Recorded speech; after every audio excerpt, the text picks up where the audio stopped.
વડોદરા મહાનગરપાલિકામાં ઉલટી ગંગા વહી નકશાની મંજૂરી મળ્યા વગર જ પાસ કરવામાં આવ્યું ટેન્ડર। વડોદરા શહેરને પૂરથી બચાવવા શરૂ કરાયેલા આશાસ્પદ વિશ્વામિત્રી પ્રોજેક્ટમાં ભ્રષ્ટાચારના આક્ષેપ થતા ખળભળાટ મચી ગયો છે। આ આરોપ પાછળનું કારણ છે મનપાનો કથિત અણઘડ વહીવટ।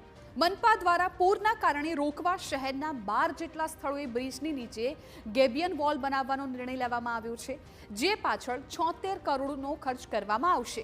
પરંતુ નવાઈની વાત એ છે કે ગેબિયન વોલની ડિઝાઇન તૈયાર કર્યા વગર જ કોર્પોરેશનના ઇજનેર અને અધિકારીઓએ 76 કરોડનો અંદાજ કાઢ્યો અને નકશાને મંજૂરી મળે એ પહેલા જ વર્ક ઓર્ડર પણ આપી દીધો। નક્કી થાય એના મેઝરમેન્ટ નક્કી થાય કઈથી કઈને કેટલું કામ કરવાનું છે એ મેઝરમેન્ટના આધારે ટેન્ડર ફ્લોટ થાય। જેની જગ્યાએ આ લોકોએ ટેન્ડર ફ્લોટ કરી દીધું એટલે ચોક્કસ કોઈ માણસને કામ પહેલાં આપી જ દેવું છે, પછી બધું કરીશું, બીજા પતરા પડે એના કરતાં 2 કંપનીઓને અમારે આપી દેવું છે। આ જે 70-80 કરોડ જે છે એને અબાઉમાં જશે એટલે 100 કરોડની ઉપરનું કામ થવાનું છે। રાજ્ય સરકાર આમાં પૈસા આપવાની છે કે નથી એ ખબર નથી, પણ આ 100 કરોડની ઉપરનું કામ છે તો બિલકુલ અનગઢ કામ જેમ બીજા બધા કામો કરે છે કે આજે રોડ બન્યો ને કાલે તૂટી ગયો, આજે બ્રિજ બન્યો ને બીજે દિવસ ગાબડા પડી ગયા, એવું આ પણ એકદમ કરપ્શન કરવા માટેનું માધ્યમ બનાવી દીધું એવું લાગે છે। મહાનગરપાલિકાના સત્તાધીશોએ ટેન્ડર પાસ કરીને વર્ક ઓર્ડર તો આપી દીધો છે, પરંતુ વોલની ડિઝાઇનની મંજૂરી ન મળતા કામ અટકેલું છે। આ મુદ્દે મનપાના ઇજનેરનું કહેવું છે કે તેમણે ખાનગી કન્સલ્ટન્સી પાસેથી નકશો તૈયાર કરાવ્યો, જે મુજબ 76 કરોડનો અંદાજ કાઢવામાં આવ્યો, જે બાદ કોન્ટ્રાક્ટ મંજૂર કરવામાં આવ્યો, પરંતુ હજુ ગેબિયન વોલની નકશાની વિવિધ વિભાગોમાંથી મંજૂરી આવવાની બાકી છે। જો વિશ્વામિત્રી પર્યાવરણ કમિટી આ ડિઝાઇનને મંજૂરી ન આપે તો પછી કોર્પોરેશન શું કરશે તે મોટો સવાલ છે। આ મુદ્દે મનપાના ઇજનેર ગોળ ગોળ જવાબ આપી રહ્યા છે।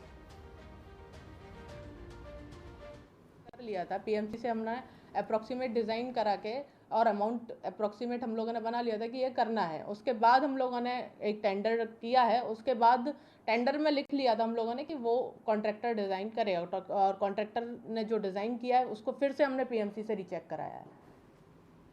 प्रोजेक्ट बहुत क्रिटिकल है, हम ऐसे ही नहीं बना सकते, हमने 2 बार चेक किया है। सामान्य रीते मनपाમાં કોઈ પણ કામની દરખાસ્ત મુકાય ત્યારે કોન્ટ્રાક્ટર પાસેથી નકશા સહિતની ક્વેરી હોય તે રજૂ કરી તેનો જવાબ લેવો એ પ્રક્રિયા છે, પરંતુ આક્ષેપ છે કે સ્થાયી સમિતિમાં ગોળ ગોળ વાત કરી પહેલા કામ મંજૂર કરી વર્ક ઓર્ડર અપાઈ ગયો છે, જેને કારણે કોર્પોરેશનની કામગીરી પર સવાલ ઊભા થયા છે। વડોદરા મહાનગરપાલિકાના વધુ એક વિકાસના કામમાં અણઘડ વહીવટ સામે આવ્યો છે। આ અણઘડ વહીવટ વડોદરા શહેરને ડૂબાડે એ પ્રકારનો લેવામાં આવ્યો છે। જે રીતે વિશ્વામિત્રી નદીની જે કામગીરી કરવામાં આવી હતી તેના જે ઊંડાઈ અને પહોળાઈ માટેની કામગીરી કરવામાં આવી, ત્યારબાદ વડોદરા શહેરને વિશ્વામિત્રીના પૂરનું જોખમ ટળી રહે તે માટે ગેબિયન વોલ બનાવવાનું પણ નક્કી કરાયું હતું। મોટા ભાગના કામો સ્થાયી સમિતિમાં 8.5 મંજૂર થઈ જતા હોય છે, પરંતુ પહેલાં કામ મંજૂર કરે, વર્ક ઓર્ડર આપ્યો અને પછી નકશાની ડિઝાઇન માંગે।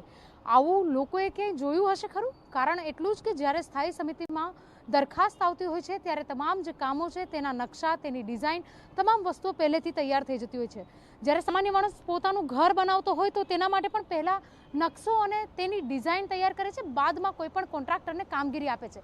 પરંતુ વડોદરા મહાનગરપાલિકાની જે ઉલટી ગંગા છે તે અહીંયા આગળ સામે આવી છે। કારણ એટલું જ છે કે જે રીતે ગેબિયન વોલ બનાવવાનું નક્કી કર્યું, પહેલાં વર્ક ઓર્ડર આપી દીધો, ટેન્ડર મંજૂર કર્યું, કદાચ કોન્ટ્રાક્ટરને ફાયદો કરાવવાનો આ કારસો હોય તેવું પણ ક્યાંક લાગી રહ્યું છે। તો બીજી તરફ જે ગેબિયન વોલની જે ડિઝાઇન છે તેને નક્કી કરી શકે, યોગ્ય છે કે કેમ તે જાણી શકે તે માટે વડોદરા મહાનગરપાલિકા પાસે સ્ટ્રક્ચર ઇજનેરનો પણ અભાવ જોવા મળ્યો છે। હવે આવનારા ચોમાસા પહેલાં વડોદરા શહેરને જ્યારે પૂરનો ખતરો રહેતો હોય છે ત્યારે આ ગેબિયન વોલ થકી શાંત અને વ્યવસ્થિત કામગીરી પૂર્ણ થાય છે કે કેમ તે જોવું પણ તેટલું જ અગત્યનું રહે છે। કેમેરા પર્સન રોહિત ગોયલ સાથે અંજલિ ઓઝા, TV9 વડોદરા।